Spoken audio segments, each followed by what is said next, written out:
Hello student, very good evening to all of you. I hope कि सब अच्छे होंगे और मस्त होंगे और जबरदस्त भी होंगे, तो तैयारी बेहतरीन तरीके से कर रहे होंगे। तो कल जो हम आज जो पढ़ने वाले हैं समांतर श्रेणियां, कल हम लोग चैप्टर पूरा खत्म कर दिए हैं 4.3 को, जिसमें 4 समीकरण जो है द्विघात समीकरण, वो चैप्टर 4.3 था। 4.3 को न्यू एनसीईआरटी और एनसीईआरटी के ओल्ड एनसीईआरटी में भी क्लियर हो गया है, और जो उदाहरण यानी एग्जाम्पल बचा हुआ है वो भी आप लोग कर लीजिएगा और कमेंट बॉक्स में अपना आंसर जरूर बताइएगा। तो ये जो है, अब हम लोग चलेंगे लेसन 5 में, यानी पार्ट 5 को पढ़ेंगे समांतर श्रेणियां, यानी कि अर्थमेटिक प्रोग्रेशन। अर्थमेटिक प्रोग्रेशन कहने का मतलब है समांतर श्रेणी, यानी कि सभी की श्रेणियां जो है समान अर्थ, समान ही संख्या है, उसे समांतर श्रेणी कहते हैं। जैसे प्रश्नावली 5.1 है, तो पहले हम लोग जानेंगे समांतर श्रेणी में क्या क्या इसका रूप है। तो जैसे कि अर्थमेटिक प्रोग्रेशन है ना,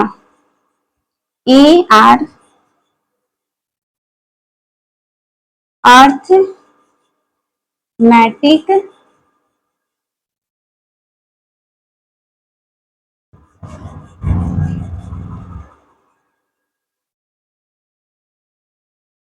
प्रोग्रेशन, ये जो अर्थमेटिक प्रोग्रेशन यानी समांतर श्रेणी है, इसको कितने भागों में बांटा गया है? इसका 2 टाइप हैं।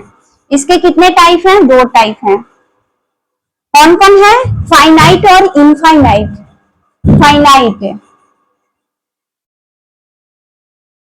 फाइनाइट मतलब परिमित श्रेणियां यानी एपी, और इनफाइनाइट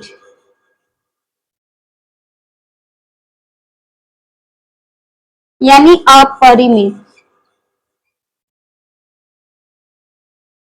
अपरिमित एपी। ये जो फाइनाइट और इनफाइनाइट है, इसका मतलब क्या होगा अर्थमेटिक प्रोग्रेशन में? तो फाइनाइट कहने का अर्थ है जिसका अंतिम पद हो वो परिमित एपी कहलाएगा। यानी इसका अंतिम पद जैसे कि 2, यहां पे लिखेंगे 2,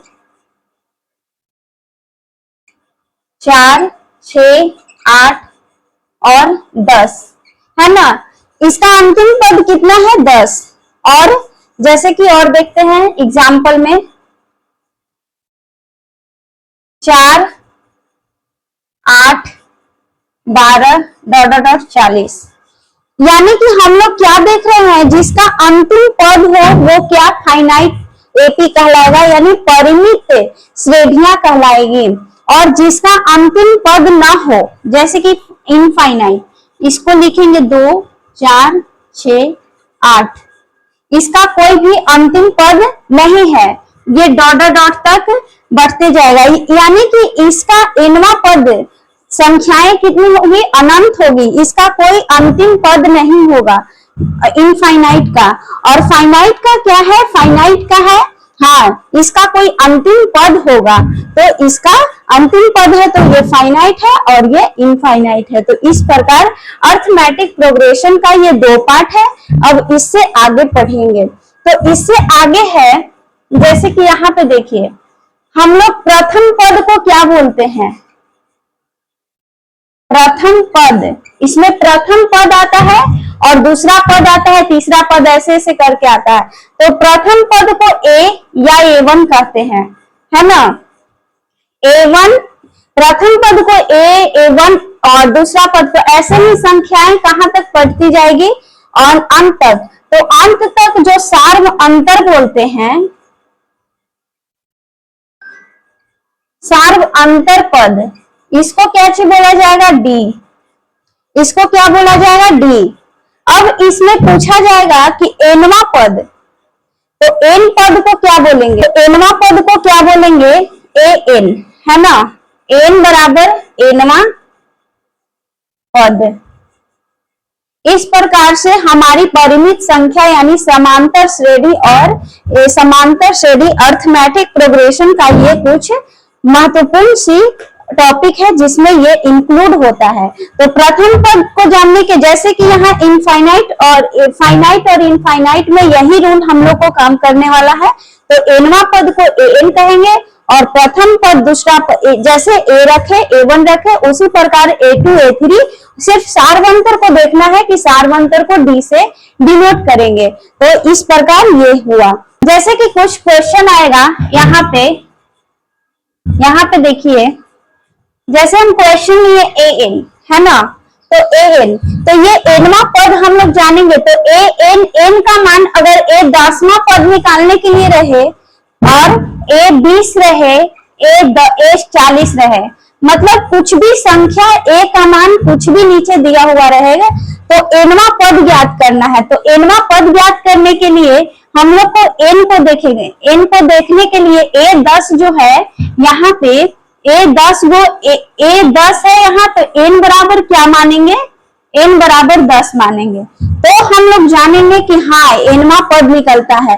तो एनवा पद एक सूत्र है, पहले इसको समझिए। तो अब इसको मिटाएंगे तो यहाँ पे देखिए, यहाँ पे जैसे कि एन, तो एन बराबर सूत्र होता है एन बराबर A plus N minus 1 into D. ये एन का सूत्र है। इसी सूत्र से सब समांतर श्रेणी की जितनी भी कैलकुलेट किया गया क्वेश्चन है वो सॉल्व हो सकता है, जितना भी पद दिया हुआ रहे परिमित या अपरिमित का। तो a plus N minus 1 into d, n बराबर, तो जैसे कि हम लोग यहाँ पे रखे थे a10, तो a10 को हम लोग इंक्लूड करेंगे a10, तो n का मान कितना रखेंगे 10, है ना। हम लोग यही जाने थे कि n का सूत्र से ये कैसे निकलेगा। तो a प्लस यहाँ पे n माइनस 1 इंटू डी, तो ये जो n है ये, तो ये कहाँ पे, यहाँ पे शो होगा। तो 10 माइनस का 1 यानी 9 इंटू डी, तो a plus 9d, a plus 9d। अब इसके बाद ये a का मान पता है तो ये सॉल्व हो सकता है, नहीं तो ऐसे ही जितना एनवा पद दिया हुआ रहेगा इसी से a plus N minus 1 into d. तो अब हम लोग क्वेश्चन को पढ़ेंगे और इसको करने के प्रयास करेंगे। तो क्वेश्चन है यहाँ पे, क्वेश्चन नंबर 1 है, निम्नलिखित स्थितियों में से किन स्थितियों में संबंध संख्याओं की सूची एपी यानी कि अर्थमेटिक प्रोग्रेशन यानी समांतर श्रेणी है और क्यों है। मतलब ये पूछ रहा है, जो क्वेश्चन है इसका अर्थ बोल रहा है कि आखिर क्यों है, ये समांतर श्रेणी क्यों है। तो समांतर श्रेणी को हम लोग जानने के लिए क्या जाने थे कि समांतर श्रेणी इसलिए है क्योंकि जितना भी पद दिया हुआ रहेगा उसकी समान ही संख्या निकलेगी। उसी प्रकार ये बोल रहा है कि समांतर श्रेणी है या नहीं है भी तो क्यों है। तो यहाँ पे क्वेश्चन बोल रहा है प्रत्येक किलोमीटर के बाद का टैक्सी का किराया, जबकि प्रथम किलोमीटर के लिए किराया 15 रुपया है और प्रत्येक अतिरिक्त किलोमीटर के लिए किराया 8 रुपया है। तो पहले यहाँ पे समझेंगे, इसको मिटाइए।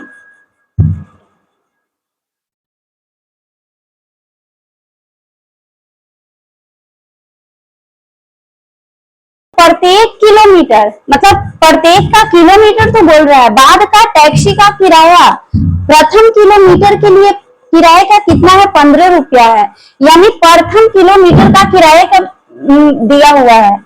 जैसे कि प्रथम किलोमीटर के किराया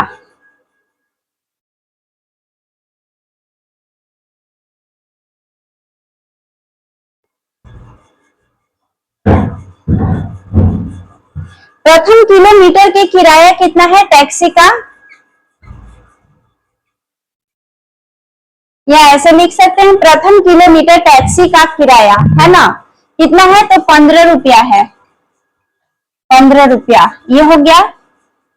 अब इसमें क्या बोल रहा है, और प्रत्येक अतिरिक्त किलोमीटर की किराया 8 रुपया है, यानी जो प्रथम किलोमीटर का किराया टैक्सी का है वो 15 रुपया है। जैसे ही किराया मतलब जहां तक व्यक्ति गया वैसे ही किराया 8 किलोमीटर प्रत्येक मतलब एक किलोमीटर चलता गया और किराए की भाड़ा जो है वो बढ़ती गई। तो कैसे, तो जैसे कि यहाँ पे हम लोग यहाँ पे एक दूरी है, दूरी, इसको टैक्सी और टैक्सी से ड्राइवर, टैक्सी चालक जो है वो टैक्सी चला रहा था, तो एक पहली किराया जो है 15 किलोमीटर था।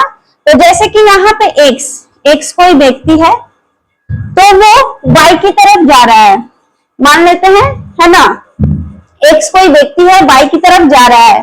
तो वाई की तरफ जाने के बाद यह है कि जैसे कि पहली किराया इसका कितना था, इसको A1 मान लेते हैं। अभी हम लोग सीखे थे प्रथम पद और द्वितीय पद और तृतीय पद यानी सार्वंतर पद, तो इसको A1 मानेंगे। तो A1 का किराया कितना है, 15 रुपया है, तो यहाँ पे 15 लिख देते हैं। उसके बाद 8 रुपया बढ़ते गया। जैसे ही व्यक्ति बोला कि थोड़ा सा और आगे चलिए, तो यहाँ पे बोल रहा है कि ठीक है आगे चलते हैं, तो आगे का भी किराया 8 रुपया बढ़ जाएगा, ड्राइवर बोल रहा है।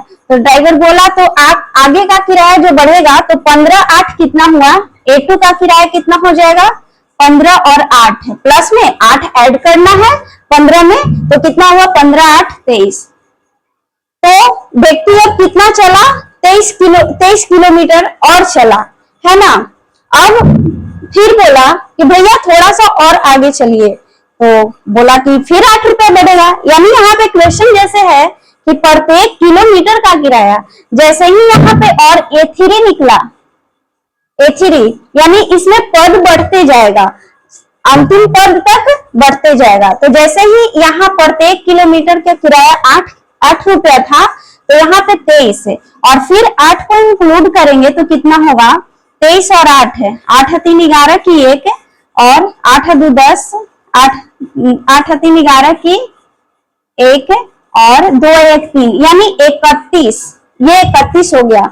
जैसे कि 8 है, यहाँ पे लिख दे रहे हैं प्रत्येक प्लस 8, है ना, यानी प्रत्येक का किराया 8 रुपया बढ़ते जा रहा है। अब फिर से बोला कि भैया फिर से मतलब कि आगे बढ़ते चलिए, थोड़ा सा और आगे जाना है।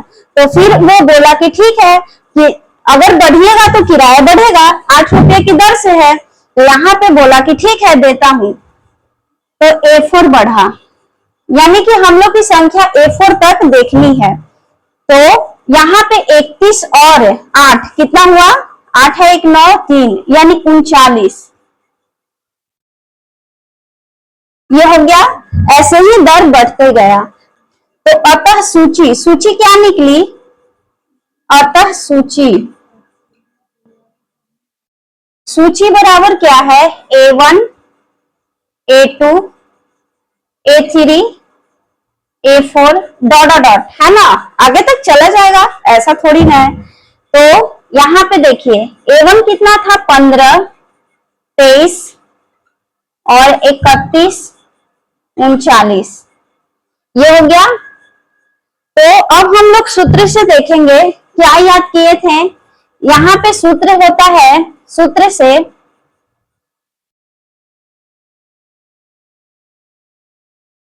D1 बराबर A2 माइनस A1, ऐसे बढ़ते जाएगा। D1 बराबर A2 माइनस A1, D2 बराबर A3 माइनस A2 और D3 बराबर A4 माइनस A3। तो पहले हम लोग D1 को देखेंगे, तो यहाँ पे क्या होगा, D1, तो D1 निकालने के लिए A2 को देखना है, A2 माइनस का A1 यानी 23 माइनस का 15 कितना आया, 8, है ना। तो अब हम इधर बनाते हैं, इधर देखिए,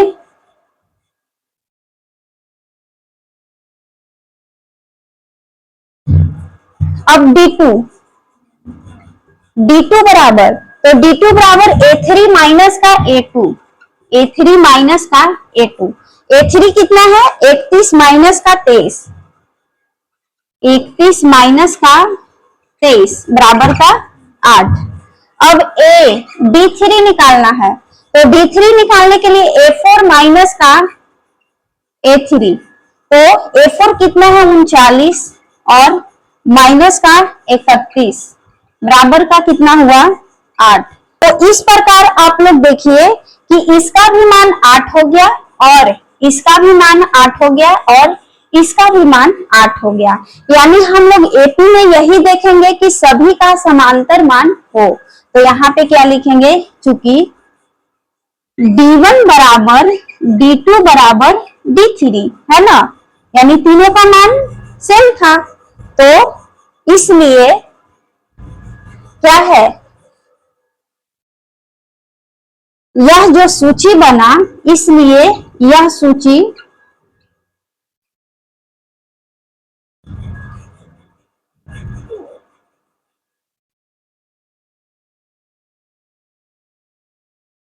सूची एपी में है। तो आप लोग को समझ में आया, जैसे कि ये तीनों का मान बराबर हो गया तो D1, D2, D3 का मान यहाँ पे इक्वल हो गया, तो यह सूची एपी में। हम लोग को यही देखना था कि एपी है या नहीं है। यहाँ क्वेश्चन है, निम्नलिखित स्थितियों में से किन स्थितियों में संबंध संख्याओं की सूची एपी में है। तो हाँ, अगर ये तीनों की संख्या समान है तो ये संख्या क्या है, एपी में है।